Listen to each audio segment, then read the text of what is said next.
Pues muy buenas noches, bienvenidos a todos los que nos acompañan, como ya empieza a ser costumbre, cada jueves a las 7 de la noche en este episodio 4 de la serie que hemos decidido llamar Código Cero, en donde estamos entrevistando a varias poetas de México actuales que siguen escribiendo.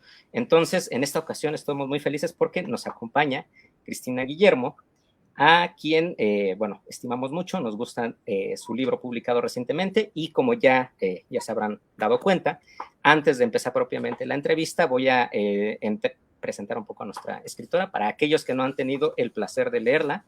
Entonces, voy a leer, ¿no? Cristina Guillermo nació en la Ciudad de México en 1970, estudió la licenciatura en Literatura Latinoamericana y la maestría en Letras Modernas en la Universidad Iberoamericana de la Ciudad de México, así como el Postgraduate Certificate in Education de la Universidad de Buckingham. Como poeta y narradora es autora de Sigo, come cartas de amor, ilustrado por Adriana Carrera en Ediciones Uranos del 2017, y La inevitable Carmina de Ediciones Uranos también del 2017, así como La trama del mármol, un poema que formó parte de la exposición Diálogos entre Humanidad y Natura, de abril a junio del 2022 en el Centro Plati de la UACM. La próxima vez que corten mi cuerpo, el libro que precisamente nos trajo aquí, editado por Los Libros del Perro, del 2023, este año, y El Mundo Circular de Mariana, ilustrado por Denis Coffrey, de Cuarto de Jade, de 2023. Además de la escritura, se dedica a la docencia. Bueno, pues, ¿qué tal, Cristina Guillermo? ¿Cómo te encuentras esta noche? Hola, Andros, ¿qué tal? Muy bien, muchas gracias por esta invitación. Muy contenta de estar en este espacio.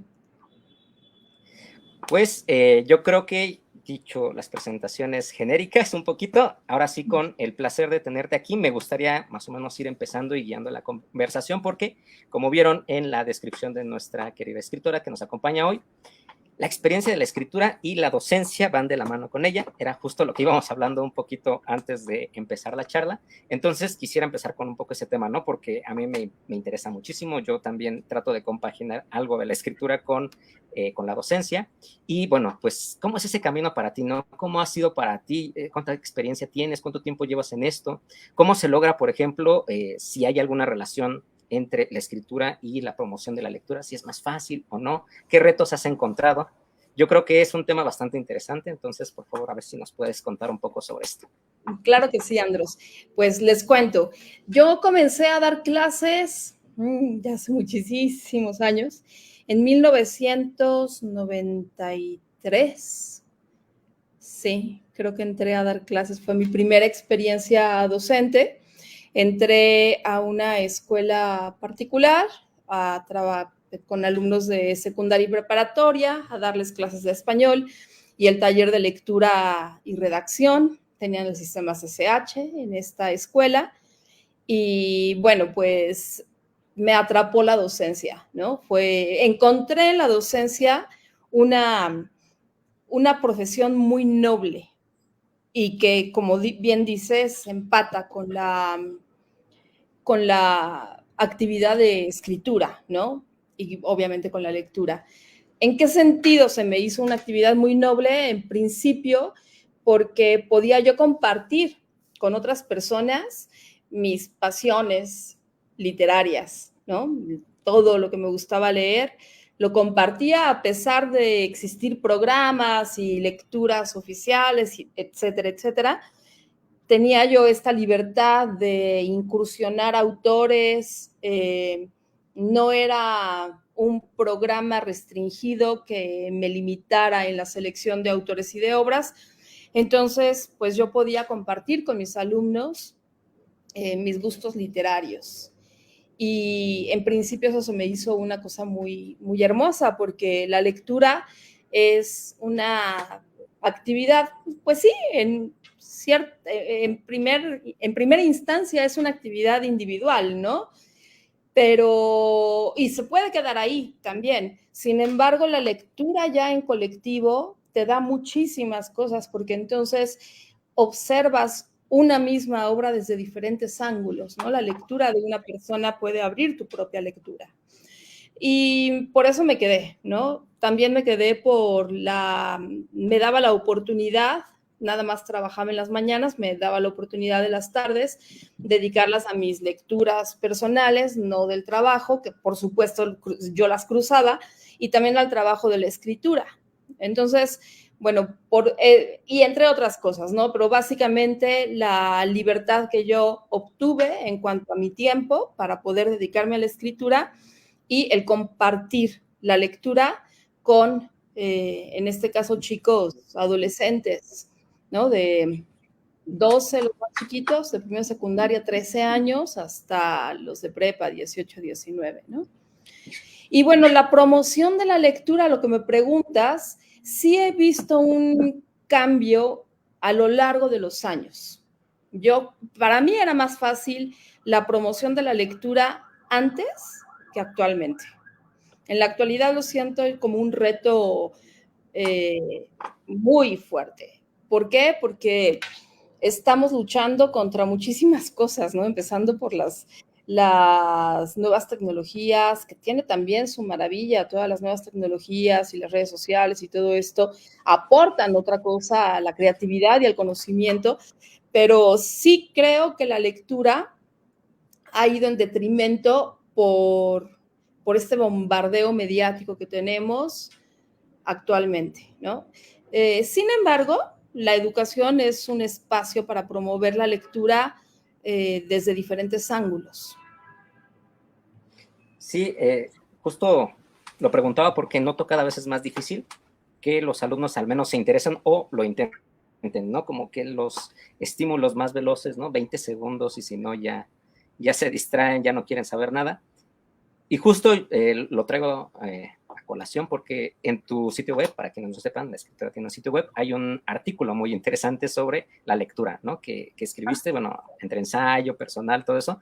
Y a mí me resultó muy revelador, ¿no? Como que cuando siento que estoy perdiendo un poco la esperanza, en particular en estas generaciones de prepa, que como tú lo dices en tu artículo, no, es que profesora, yo no quiero leer, no me gusta, ¿no? Con esos ojitos, pues sí, es bastante difícil, ¿no? Y entonces me esfuerzo y me quedé pensando, pues en esta experiencia vital de la poesía, ¿no? Como poeta, cómo compartir ciertos libros, cómo hacer que llegue, ¿no? Tal vez no leer a Góngora de principio, quizá, o estos poemas muy complejos, pero sí una poesía un poco más, digamos, directa y personal, ¿no? Que lo sientan en sus corazones. O sea, me pasó con los Seis Quinto, ¿no? Leer Carminas Buranas les gustó más que leer poemas épicos. Y pues claro, ¿no? Están en la época en donde todo es bonito. Entonces, por ejemplo, no sé, tú con tu poesía, ¿no? ¿Cómo tratas de llevarla a las aulas?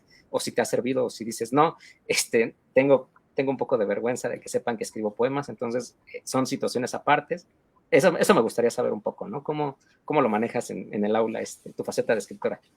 Mi faceta de escritora en el aula no la manejo, ¿no? Mis alumnos saben que escribo, sí saben que escribo e incluso me han preguntado y los muy curiosos me buscan en las redes sociales y algunos pues han sido seguidores ya desde hace pues un par de años, diría yo, ¿no? En realidad mi trabajo no lo he compartido con ellos. Bueno, los cuentos infantiles los compartí en alguna ocasión en otra escuela donde trabajaba con niños de primaria, en una feria de libro que hicimos.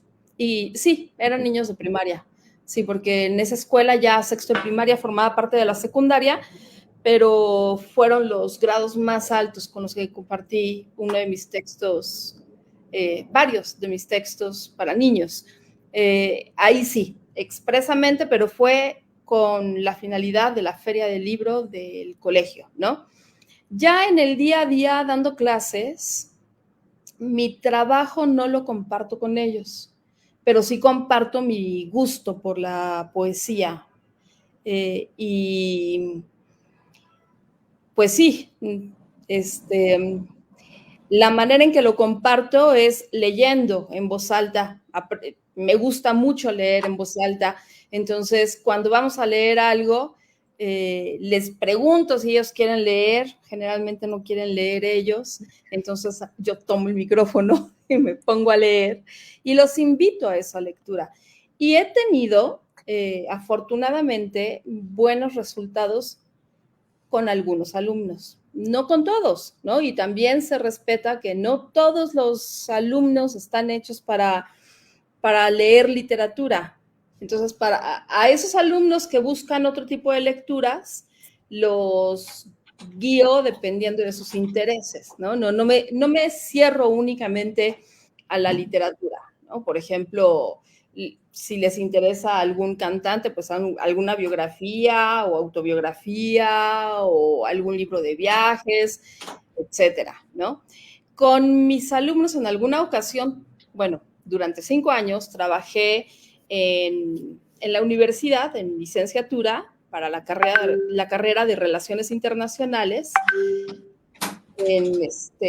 Permíteme, es que no sé cómo quitar el sonido acá. Perdón. Sí, no hay ningún problema. Sí, es que tengo que quitar aquí el sonido. Bueno, creo no que sé. o al menos la ventanita, ¿no? También ayuda, creo que. Si Sí, cierro la ventanita. cierro, ajá, exactamente. Si cierro Mientras no sea StreamYard, está todo bien. Perfecto, listo. Ok, aquí estoy. Bueno, entonces les decía que en la universidad, ahí sí, ya varios alumnos me pidieron directamente que les leyera alguno de mis textos y sí les leí algunos de mis textos. Pero en realidad suelo compartir más bien a otros autores, ¿no? Mi trabajo, si quieren llegar a mi trabajo, que lleguen por ellos mismos. Si no, eso está muy bien. Bueno, en otras, qué bueno que tocaste el tema porque estaba justo dentro de de las opciones que quería preguntar sobre la literatura infantil y juvenil, porque el libro Sigo, come cartas de amor, es un librito bastante interesante y quería ver si nos podías hablar un poco sobre la gestación de ese libro, si son facetas separadas, por ejemplo, la poesía de esta literatura infantil y juvenil o no. Es un tema bastante apasionante, creo yo, y que da para mucho, ¿no? Entonces, por favor, a ver, cuéntanos, ¿no? ¿Cómo fue? ¿Cuánto tiempo te tardaste? ¿Si es rápido o no? No, no es rápido. No, de hecho, mi trabajo, digamos, el primer impulso es rápido y luego se queda guardado en el cajón o en la computadora o en la libreta durante muchísimo tiempo y ya después lo retomo porque se revela el texto de una u otra manera, ¿no?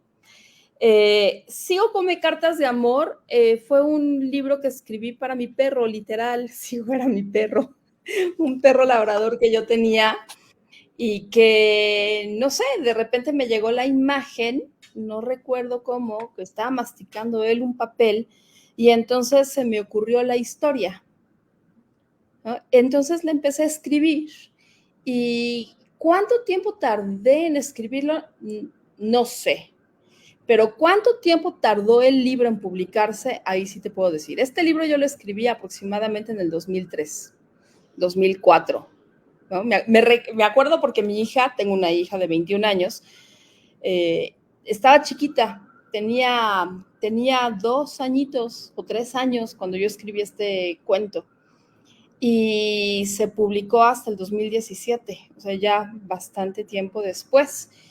Y pues lo hubo un concurso, fíjate, en la promoción de la lectura escolar, hubo un concurso interescolar de varias escuelas de escritura, que ese concurso lo convocaba Urano y siempre lo abrieron para categoría de niños, para invitar a los niños y a los estudiantes a escribir. Y de repente ese año se le ocurrió a la editorial abrir la categoría para maestros, ¿no? Entonces, pues yo mandé ese cuento que lo tenía guardado junto con el de la inevitable Carmina y ganó el de la inevitable Carmina en la categoría de maestros. Fuimos varios maestros los que concursamos, tampoco muchísimos, no creas que había una gran competencia, pero bueno, okay. Había ahí algunos maestros que concursamos y el jurado estuvo compuesto de varios escritores de literatura infantil y juvenil y gente de la editorial Urano. O sea, pese a ser un concurso totalmente escolar, bueno, de varias escuelas, a pesar de eso, el jurado y pues toda la convocatoria estaba hecha con muchísima seriedad, ¿no? Y entonces, bueno, pues resulta que gana ese cuento y a la editora le gustó el otro y le preguntó a la bibliotecaria, porque la bibliotecaria es la que promovió todo, le dijo, oye, quisiera conocer al artista, a la escritora de otro libro, porque ese es el que me gustó para publicarlo. Entonces dijo, pues es justo la que ganó con el otro cuento.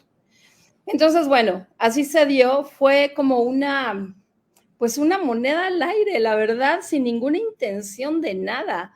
Fue incluso como este juego que tuve con mis propios alumnos para animarlos a que participaran, pues hasta les dije, yo también voy a participar en la categoría de profesores, ¿no? O sea, todo fue así como totalmente lúdico e inesperado. Y le gustó a la editora de Urano, ¿no? Y me publicaron este libro, ya trabajé con la editora, digo, con la ilustradora, e hicimos un trabajo, pues, que gocé muchísimo. La verdad es que fue una experiencia muy linda, pero ese fue así de natural y sencillo el proceso de publicación, y el proceso de escritura fue un momento de creatividad viendo yo a mi perro. Qué lindo, sí, porque yo creo que hacen ya falta más relatos de animales. De hecho, por ahí hubo una antología hace unos años, ¿no? Sobre Dejar Huella, creo que se llamaba De Cal y Arena, donde reunían varios relatos de perros y justo pensé en tu libro, dije, ahí debió haber estado compilado. Ciruela tiene, creo que sí es Ciruela, tiene varias antologías de animales, una de gatos, una de caballos, una de perros, y son pequeñas historias muy lindas que tienen que ver con animales, ¿no? Entonces, por ejemplo, en la de perros está Flush, de Virginia Woolf, ¿no? Que era su perro, Okay. era un Cocker Spaniel, y es una historia muy pequeña que habla de su perro, ¿no? Y la cantidad de escritores que han convivido con gatos, ¿no? Y tienen sus historias, Cortázar o Borges, ¿no? Las historias con sus animales. Entonces, bueno, pues este libro, esa es su historia y fue un cuento, bueno, es un cuento para niños en el que juego con el lenguaje, porque finalmente el perro se come las cosas y empieza a hablar, ¿no? A partir de todo lo que se come. Y fue pues algo muy simple también que nació de este impulso de escribirle a mi propia hija, ¿no? O sea, varios de los cuentos que yo tengo infantiles son dedicados y pensados en mi hija y en mis sobrinos. No, Como está muy bien. Sí, normalmente la inspiración primera, ¿no? Sale de la familia alrededor. Y Exacto. bueno, yo creo que esa experiencia es bastante interesante porque como que contrasta, ¿no? Yo cuando decía, bueno, ahí tiene un poco literatura infantil y juvenil, tiene estos poemas bastante interesantes a los que ahorita ya llegaremos, pero lo que más me sorprendió fue el de la trama del mármol, ¿no? Porque Okay. justo mencionabas que trabajaste directamente con la ilustradora, con este librito, y dije, bueno, el trabajo que ha de haber representado la interdisciplina, el diálogo con otros artistas, lo performativo, ¿no? En esta presentación que fue, que nos contaras un poco, ¿no? De todo el proyecto, cómo fue la experiencia a comparación, ¿no? De la promoción, por ejemplo, del anterior libro. Claro. Mira, yo escribo más poesía, también tengo cuentos y mi público son adultos. Los cuentos para niños, aunque tengo varios, es otra faceta de mi escritura y por supuesto, como bien dices, hay una diferencia. El proceso de escritura en la literatura infantil y juvenil es distinto al proceso de escritura en la literatura que no es infantil y juvenil, ¿no? Tampoco me gusta decir la literatura para adultos. No sé cómo llamarles. De repente las clasificaciones me estorban un poco, ¿sabes? Es como decir literatura de mujeres, ¿no? O sea, las clasificaciones me pesan un poco. Pero bueno, volviendo a tu pregunta en cuanto a la trama del mármol. La trama del mármol es un texto que yo escribí en el 2021. Es curioso cómo surgió este texto, surgió a través, literalmente, de una loseta de mármol que yo tenía en un baño de una casa que rentaba allá por el bosque, en Desierto de los Leones, y me estaba bañando y de repente vi en la loseta la figura de un ave parada en una rama o en un alambre. Y entonces empecé a imaginar que en el mármol, las vetas del mármol, pues tienen muchas historias, hay una trama ahí, ¿no? Y mucho tiene que ver con esa trama, con cómo lo interpretamos nosotros los lectores, ¿no? Es decir, la recepción es esencial. Me encanta la teoría de la recepción justo porque se modifican los textos a partir de cómo el lector, según sus contextos, recibe el texto. Y creo que la veta del mármol es muy significativa en ese sentido, porque sugiere historias y uno puede ver en una piedra una figura y otra persona puede ver otra figura. Es como cuando vemos las nubes, ¿no? Que les encontramos formas a las nubes. Entonces se me ocurrió hacer un poema que estuviera compuesto en 4 voces y que las 4 voces fueran las 4 voces diferentes, voces poéticas, pero voces de ave también. Y ahí se me ocurrió una cosa un poco extraña que no pude aterrizar porque pensaba yo que cada voz fuera, en realidad cada poema, que fuera cada voz, fuera una línea extensa, como si fuera el vuelo de un ave, y que pensando en cómo se iba a mostrar, desplegándose una especie de biombo. Entonces íbamos a tener horizontales, una primera horizontal que era la primera voz, una segunda horizontal que era la segunda voz y hasta 4, ¿no? Entonces yo pensaba, pues necesito un cuaderno muy extenso, muy largo para que se den las voces, ¿no? Y lo que yo también quería hacer era que en el espacio de la hoja pudieran leerse verticalmente y que también empataran, ¿no? Entonces, como una especie de obra abierta en términos de Humberto Eco, ¿no? Que habla de la obra abierta, cómo se va moviendo el texto. No lo pude hacer así, la verdad. Esa era la idea inicial. No lo pude hacer así, pero salieron 4 voces que tienen que ver con lo que se ve en el mármol, la historia que va captándose o se va formando en la veta del mármol y el ojo cómo recibe ese texto, ¿no? La primera parte habla más de un ave, de diversas aves, de hecho, que forman parte de las vetas del mármol. La segunda parte es la transición entre las aves y el ojo, ¿no? Se ve el elemento de las aves y del ojo, el ojo literal, ¿no? La tercera voz es el ojo, cómo el ojo capta la figura, ¿no? Y la última parte es, bueno, ya habla un poco de la historia del mármol, ¿no? Bueno, desde mi perspectiva. Entonces, terminé en la mina de mármol de Cuatro Ciénegas, en Coahuila. Fue tanta mi pasión por esta cosa que yo estaba haciendo que decidí ir a una mina de mármol para conocer el mármol físicamente, ¿no? Y tener la experiencia poética desde el cuerpo, desde la geografía también, ¿no? Y agarré el carro y me fui a la mina. La conocí, fue un viaje hermosísimo allá en el desierto de Coahuila. Y escribí este texto. Y una vez a un amigo se lo compartí y este amigo es curador y uno de sus artistas visuales trabaja justo con el mármol. Entonces me dijo, oye, tiene mucho que ver con la obra de Peñalta. Peñalta es el artista visual. Entonces, él armó toda una exhibición, una exposición en el Museo Blady, que pertenece a la UACM, en la cual entraron en diálogo la poesía, la pintura sobre roca, con el trabajo de Peñalta, y como tanto mi trabajo como el trabajo de Peñalta tiene un toque de repente oriental japonés, invitó a participar a dos artistas de artes tradicionales japonesas, el suiseki, que es un arte muy linda donde la persona sale al bosque y se encuentra con una piedra y le busca la forma y sin intervenir la piedra, solamente colocándola en una base que sí produce el artista, le da una forma a la piedra. Y siempre va acompañada del bonsai, de un bonsai, ¿no?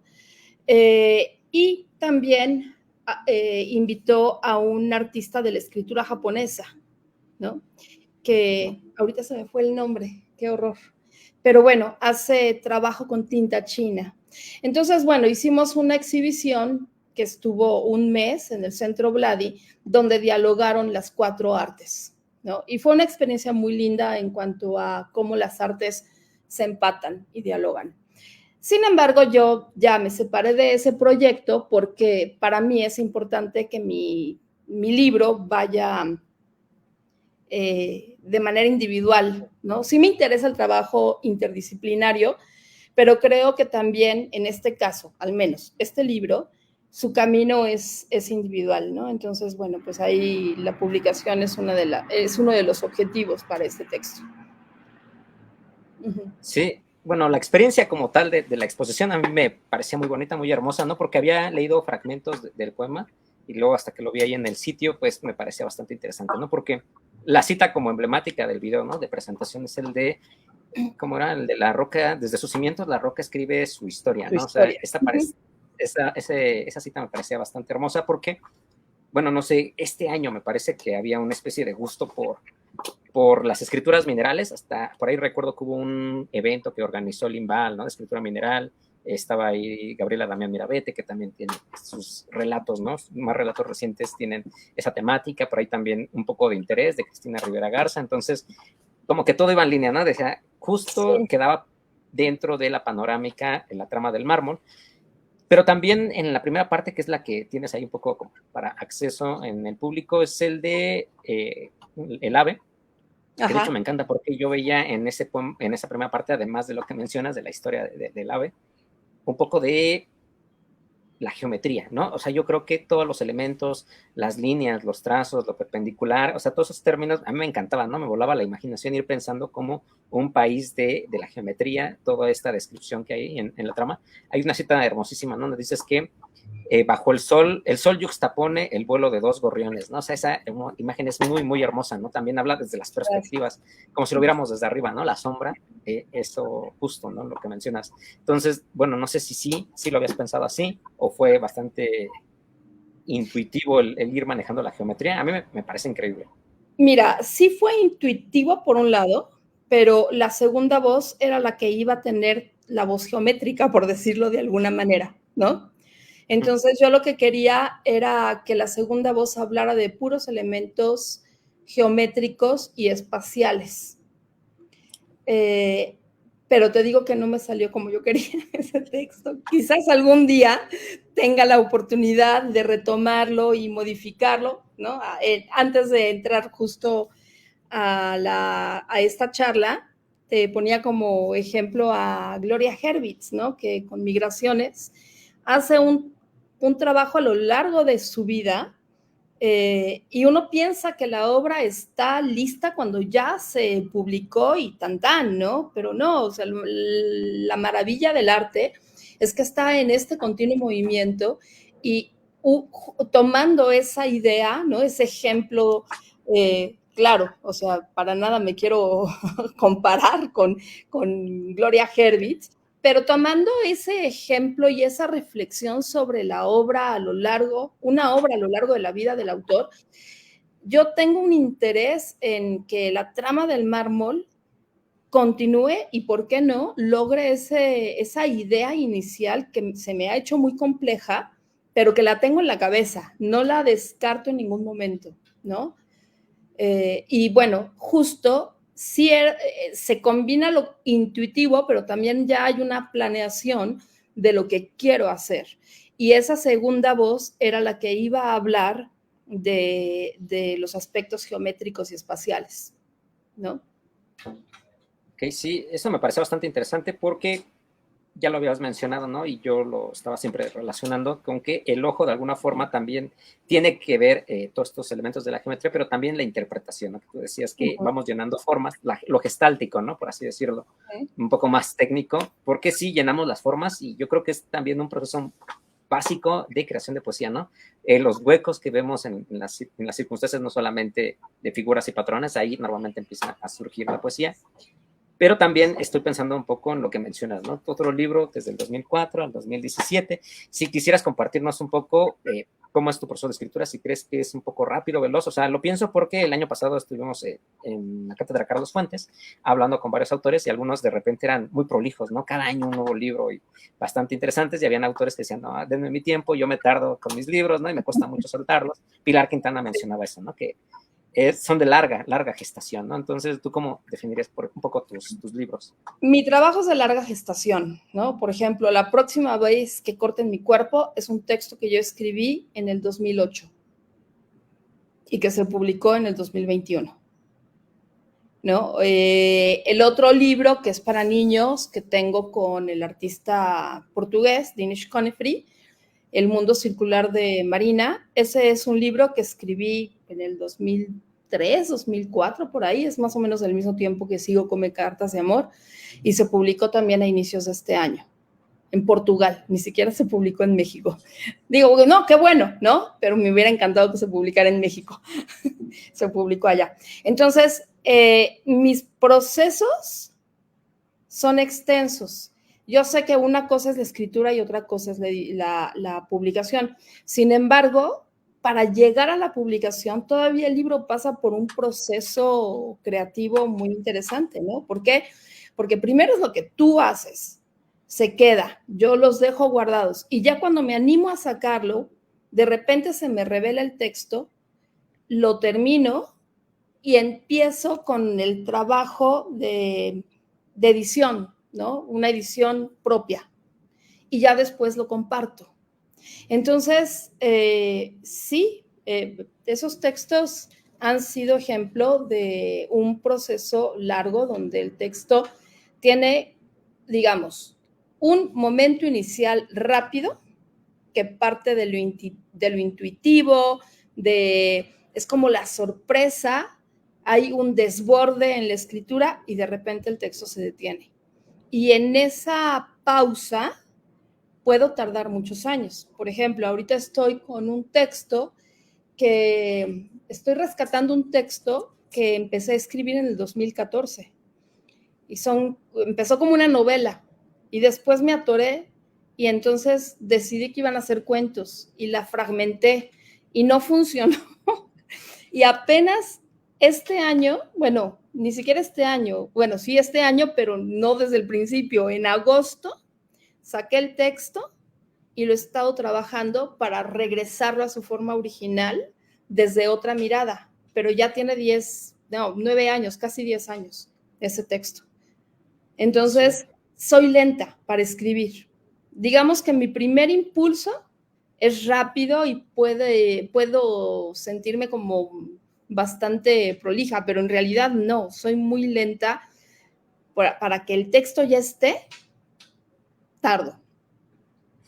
Sí, no, estos libros yo creo que son los más gozosos, ¿no? Se nota mucho todo el cuidado a los detalles, ¿no? O sea, cada detalle podemos tener la certeza de que en los libros de gestación lenta están planeados desde un principio y en ningún momento salieron del cajón, ¿no? O de la mente del autor. Sí, y mira, te voy a contar algo que pasó con los libros del perro. Está compuesto, no con los libros del perro, con el libro que me publicaron los libros del perro. La próxima vez que corten mi cuerpo son 8 poemas en total. Los 7 primeros poemas los escribí, sí, ahí lo tienes en línea, aquí está en físico, es este, ¿no? Los 7 primeros poemas son del 2008. El último poema surgió de una manera, ya estaba para entrar a imprenta. Surgió de una plática que tuve en Año Nuevo para celebrar este año nuevo. Estaba iniciando 2023. Y entonces, a partir de eso empezó a gestarse ese poema y en 3 días yo tenía el poema, le hablé a Cel y le dije, tengo el poema de cierre de todo el libro. Y hay tiempo y me dijo, mándamelo. Se lo mandé, le gustó y me dijo, sí, sí entra. Entonces, entró derrapando, pero es lo que justo sucede, ¿no? Que con mi obra, que está ahí el texto y de repente algo se revela y le da el cierre. Y no sé qué es ese algo, no sé de dónde viene ese algo, pero sucede. Sí, porque de hecho creo que hacia el final de este libro, qué bueno que tocaste el tema porque ya era como la obsesión, dije, con eso voy a empezar, pero para que fuera un poco gozosa la charla, poco a poco, paulatinamente, por temas ancilares. Sí, al final los últimos 3 poemas para mí eran los más hermosos o los más potentes, los que más me habían tocado, porque pues, este tema, ¿no? De mi padre se enoja cuando se va, ¿no? Esas frases que son muy buenas con las que inicias cada poema, y que van desarrollando como un microtema, pero todo parecía relacionado, ¿no? Con este cuerpo, o sea, es que la idea de la corporalidad en este relato, también las líneas que se trazan en este cuerpo, ¿no? Ya sean quirúrgicas o, no sé, sensuales, por así decirlo, de las caricias y todo eso, me parecían bastante interesantes, ¿no? Particularmente el del vestido turquesa, me voló la cabeza, ¿no? O sea, no había leído un texto así de entre íntimo, hermoso, inocente en algunas partes, ¿no? Optimista también, me parece hermoso. Entonces, pues coméntanos un poco de este gran libro que está en la editorial de los libros del perro, muy bien que mencionas, ¿no? O sea, es que es un gran libro, ¿no? Gracias, ¿Qué muchas tiene? gracias, Carlos. Ese libro surge, mira, toda mi literatura, bueno, todos mis trabajos literarios surgen de experiencias personales. No puedo deslindar la escritura de mi vivencia, ¿no? Escribo con el cuerpo, escribo con mis vivencias, a partir de mis vivencias y con mis vivencias también, ¿no? La escritura es memoria, la escritura es la escritura sana también el cuerpo, la escritura es deseo, la escritura está íntimamente ligada a mí, ¿no? En el sentido de no a mí, Cristina Guillermo, sino a mi cuerpo, a mi alma, ¿no? Entonces yo estaba en una visita ginecológica, tal cual, y estaba frente al espejo, me estaba desvistiendo, me tenía que poner una bata y así, la rutina, el protocolo de algo tan común y tan frío como es una visita a un médico, ¿no? Donde además uno frente a los doctores es vulnerable, a cualquier tipo de doctor, ¿no? Y más cuando estamos con un doctor, un ginecólogo, un proctólogo, no sé, un doctor que está más en contacto con nuestros órganos de intimidad y de placer, ¿no? Entonces, Sí. yo estaba ahí frente al espejo y empezaron a suceder una serie de imágenes que son las que llevan a esta serie de poemas. Y las imágenes más fuertes tienen que ver con el dolor frente a la enfermedad y a la muerte, ¿no? A la fragilidad, a la herida que uno puede tener pues por estar vivo, ¿no? Simple y sencillamente. Entonces, de ahí empezaron a surgir estos poemas en verano. Surgieron de una manera abrupta. La verdad es que yo estaba de vacaciones. Por eso te digo que dar clases es maravilloso, porque me da los tiempos para dedicarme a la escritura. Claro, cuando uno tiene que entregar cosas, no tienes ese tiempo, pero no importa, se va gestando algo, ¿no? Y estaba yo de vacaciones, verano, y surge todo esto. Y pues lo llevo al papel. Y ya, ahí lo dejo, ¿no? Se lo leí a una amiga y a un amigo que son poetas ambos, Tania Favela y Luis Verdejo. Bueno, mi impresión al inicio cuando se los leí es que no les habían gustado. Ya después de muchos años me enteré que sí, ¿no? De hecho, Tania escribe la contraportada, la cuarta de libros. Exactamente. Y para mí fue una sorpresa, una grata sorpresa saber que sí le había llegado el texto a los dos, ¿no? Estos textos estuvieron guardados muchísimos años, pues 2008 hasta 2000. Sí los saqué intermitentemente en varios años y los leía yo y los modificaba y los volvía a guardar y me sentía insegura con esos poemas. Y cuando dije, ya, los voy a sacar, fue en el 2020, inicio de pandemia. Y Sí, pues los trabajé.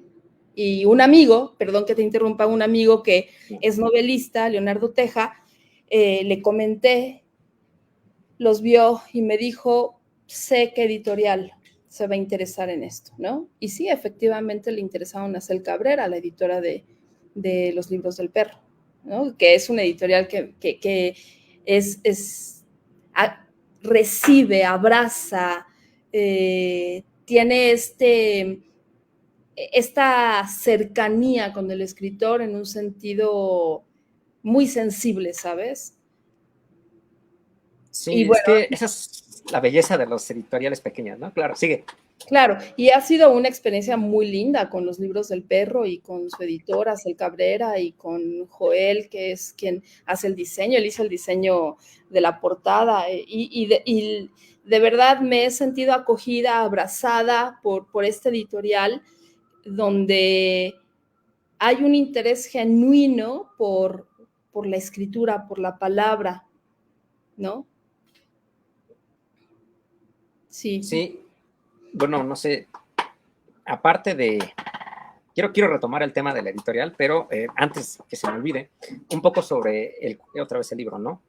Además de que tiene un título hermosísimo, La próxima vez que corten mi cuerpo, que desde entonces me enganchó, creo que es un título bastante pertinente, ¿no? Porque cada vez que lo leo, lo repienso, me quedo meditando sobre esta cuestión de la idea de que todos los poemas son como si atravesaran al cuerpo del yo lírico, ¿no? Porque es en distintos momentos, o sea, a mí me parecía por eso increíble, ¿no? Como que vas en algún momento de la adolescencia, ¿no? El descubrimiento del cuerpo, hay unos fragmentos, ¿no? Del poema, también sobre el padre, sobre, no sé, posibles tumores, apenas, ¿no? En octubre creo que es el día del cáncer de mamá, ahorita se me fue la sí, fecha, sí, ¿no? sí, Pero sí, reciente. igual, o sea, en el poema todo eso estaba convergiendo y como si realmente no solo fuera un tema importante para el yo lírico, sino que también es un tema que lo atraviesa, ¿no? O sea, por eso me parecía interesante que de alguna forma todo el poema y cada sección, cada fragmento, por así decirlo, los poemas, ¿no? Del 1 al 8, están cortando, ¿no? Constantemente.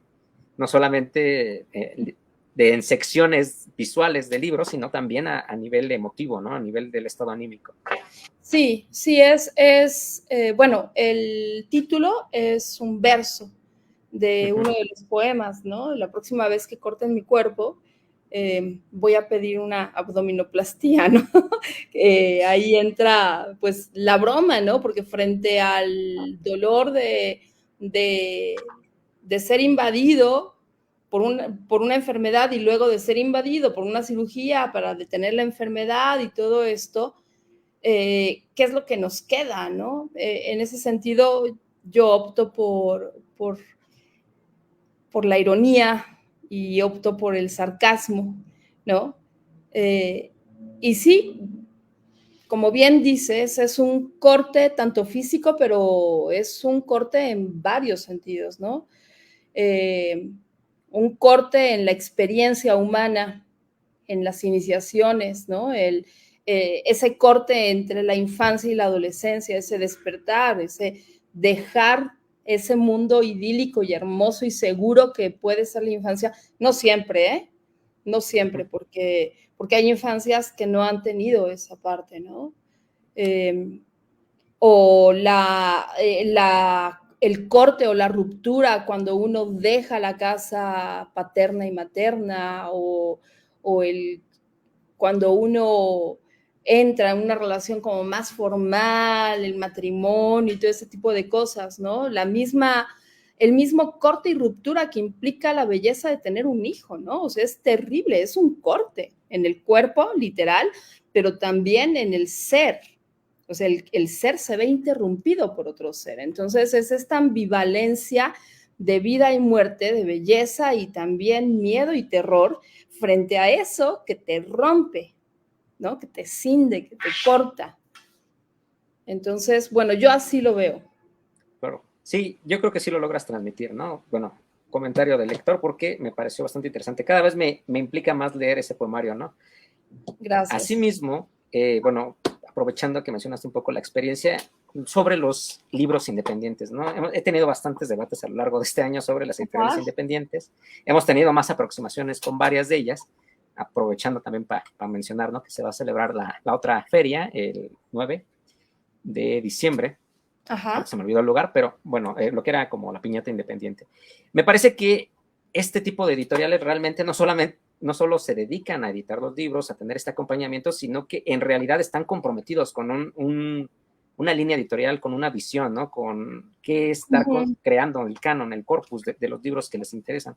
Porque luego esta edición un poco más corporativista, un poco más de grandes consorcios, es como para cubrir cuotas, tener libros, van con la publicidad, pero realmente los grandes libros de la literatura mexicana actual yo creo que están ahí, ¿no? En las editoriales independientes. Sí. Sí, entonces qué bueno que mencionas un poco los libros del perro, tu experiencia de estarla editando. Y antes de ir cerrando, quería ver un poco sobre tus influencias, ¿no?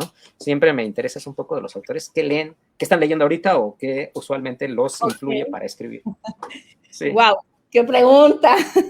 Me encanta esa pregunta porque en realidad mis influencias son constantes, ¿no? Ahora sí que soy totalmente influenciable. Me voy influenciando constantemente. No, he tenido a lo largo de la vida autores así icónicos que me han marcado profundamente, ¿no? Desde, por ejemplo, voy a hablar de la primera experiencia que tuve y que fue lo que me hizo dedicarme a la literatura, y fue justo con un libro de Gabriel García Márquez. Gabriel García Márquez no es una influencia, sin embargo, fue muy importante ese libro porque fue Crónica de una muerte anunciada, y ese libro, que lo leí a los 14, 15 años, me hizo entender la importancia del lector, ¿no? O sea, te decía hace rato, la teoría de la recepción para mí es muy importante, y justo ahí tuve una experiencia muy linda que giró en torno a la importancia de mí misma como lectora. Y yo dije, cuando terminé de leer el libro, dije, este libro no hubiera existido si yo no lo hubiera leído. Claro, es un comentario muy egocéntrico, propio de una niña de 14 años, ¿no? Sin embargo, es muy real en el sentido que la lectura hace a los libros. Y sí, o sea, para mí me marcó, ¿no? Entonces, digamos, ese fue el primer libro que me marcó y decidí con ese libro dedicarme a la escritura y a la lectura, ¿no? Desde muy pequeña, a la literatura, estudiar literatura. Pero ya como influencias, escritores que me han marcado profundamente son Samuel Beckett, el trabajo sobre todo su trilogía del teatro del absurdo, de Esperando a Godot, Días Felices, Final de Partida, que es mi favorito, y también varios de los textos de él, pero bueno, básicamente esos textos. En poesía, Raúl Zurita es un autor importante en cuanto a lo que hace con el lenguaje, en cuanto a su observación justo de la materia y de la geografía, ¿no? Desde lo lírico. Clarice Lispector es una escritora muy importante que también siento que me ha influenciado en mis trabajos narrativos, la tengo muy presente. Marguerite Duras también, su trabajo, su libro del amante, otros textos, ahorita olvidé el nombre de uno de sus otros textos, pero bueno, su ensayo sobre la escritura también. Y te digo, se van moviendo, mis influencias son varias, ¿no? Te puedo decir, hay realmente una variedad de escritores que me han influenciado. Actualmente estoy fascinada con Annie Ernaux, ¿no? Se pronuncia sí. Ernaux, ¿no? Ernaux. Estoy leyendo un texto hermosísimo que se llama La escritura como un cuchillo. Estoy a punto de acabarlo. Y ha sido una lectura lenta. Llevo ya varias semanas porque la he estado leyendo y releyendo y me voy a sus otras obras cuando las menciona. Entonces estoy haciendo como una especie de estudio de la autora, porque además, fíjate, ella es una autora que se dedicó a dar clases en secundaria de francés y ella habla justo de cómo compaginar, volviendo a tu pregunta inicial, la docencia con la escritura. Entonces ella dice, hace unas reflexiones hermosísimas sobre eso y dice, la docencia me dio la oportunidad de tener asegurado el pan, en pocas palabras, no preocuparme de dónde sacar dinero para mantenerme y tener esa parte, lo económico tranquilo para poderme dedicar a la escritura en los momentos en que la docencia me lo permitía, que son fines de semana y vacaciones, o las tardes. Sí, ¿No? claro que sí. No es temporada de calificaciones, eso ya lo sabemos. Sí, ¿no? vamos cerrando antes de salir de vacaciones. Exacto. Pero efectivamente, vienen las vacaciones. Bueno, ha sido un gustazo. La verdad es que me encantó este final porque redondeaste muy padre nuestra conversación que hemos tenido. Otra vez regresando sobre la docencia, sobre la lectura. Eso es un valor muy fuerte, ¿no? Antes de pasar a otra cosa, qué bueno que Armando me señala como buen anotador tras bambalinas. La otra feria se celebra en La Laguna, en la Colonia Doctores de la Ciudad de México, y la entrada va a ser libre. Más de 40 editoriales independientes van a estar ahí, ¿no? Maravilla. Dicho esto, sí, me parece también interesante destacar que tienes una muy buena red de amistades, de contactos, ¿no? O sea, mencionas también a Fabela, que también me parece una poeta hermosísima, grande, su libro de pequeños resquicios me encanta, lo adoro. Y mencionas también a Cel Cabrera, a ver si para la siguiente temporada de estas entrevistas la podemos tener aquí, sí. Porque también es una gran poeta. Sí. Sí, entonces, pues sí, ¿no? Tus redes son bastante interesantes. Yo he de admitir que te descubrí en cierta forma, ¿no? Tu obra y todo esto, porque yo estaba preparando un curso para la universidad sobre generación Atari y la tomé como excusa, ¿no? O sea, la generación de los nacidos en los 70, un poco como excusa, este corpus que siempre se hace, y dije, bueno, voy a buscar a todos los autores, sí, los conocidos, pero también los que no son tan famosos, ¿no? Y ahí andaba buscando obsesivamente listas, bases de datos, autores, libros, y ahí llegué al de 5 come cartas, porque quería algo de literatura infantil y juvenil, y luego vi el de La próxima vez que cortan mi cuerpo, y dije, qué gran libro de poesías, ¿no? Para complementar Dolores Dorante, Rocío Cerón. También Rocío Cerón maneja mucho esto de lo performativo. Entonces, yo estoy fascinado con tener otra vez una charla con alguno de los autores que en mi corpus imaginario es de la generación Atari, entonces es un gusto, ¿no? Yo ya te iba trazando ahí un panorama, ¿no? ¿Dónde podía sitiar este autor ahí? Ahí, con los de los 80, con Cel Cabrera, con Tania Favela, es hermosísimo, entonces... Qué bueno que lo mencionas. Yo soy 70, Tania estudió conmigo, somos colegas y además somos buenas amigas y sí, es una gran poeta, no lo digo porque sea mi amiga realmente, ¿no? O sea, lo has comentado, ese libro de pequeños resquicios. Y hay varios autores de los 70s. Me encanta el término de generación Atari, ¿eh? Yo nunca fui de videojuegos. De hecho, ni televisión tengo en la casa, ¿no? Sí. Pero sí, claro, soy generación Atari y mi hermano es el que jugaba el Atari, yo no. Sí, pasaba. Sí, pues sí. Muchas gracias. Ha sido un gusto por fin conocernos en persona. Nada más nos seguíamos un poco con las redes sociales. Antes de despedirnos, obviamente, los invitamos a todos a que nos acompañen el siguiente jueves con Edgar Guillomín Rojo. Va a estar aquí dirigiendo la sesión Armando, el gran Armando, nuestro editor en jefe. Y pues creo que con eso vamos cerrando, ¿no? Fue un placer, una vez más, Cristina Guillermo. Un placer. Todos, también. Por favor, vayan a leer. También compártanos tus redes antes de que nos despidamos. Así bien. Sí. Tengo mi red principal es en Instagram, Cristina Guillermo. Hay otras dos de Cristina Guillermo, una donde intentaba difundir mis autores, lo que voy leyendo y demás, se llama Cristina Guillermo Literatura, la verdad es que la tengo muy detenida, y otra que ni la uso, que es privada, ¿no? Pero ni la uso. Donde sí comparto mis cosas es en Cristina Guillermo, en Instagram. En Facebook también intento enfocarla únicamente a cuestiones de literatura, y es Cristina Guillermo Arena, y en Twitter estoy como Cristina Guillermo. Y bueno, la página web www.cristinaguillermo.com.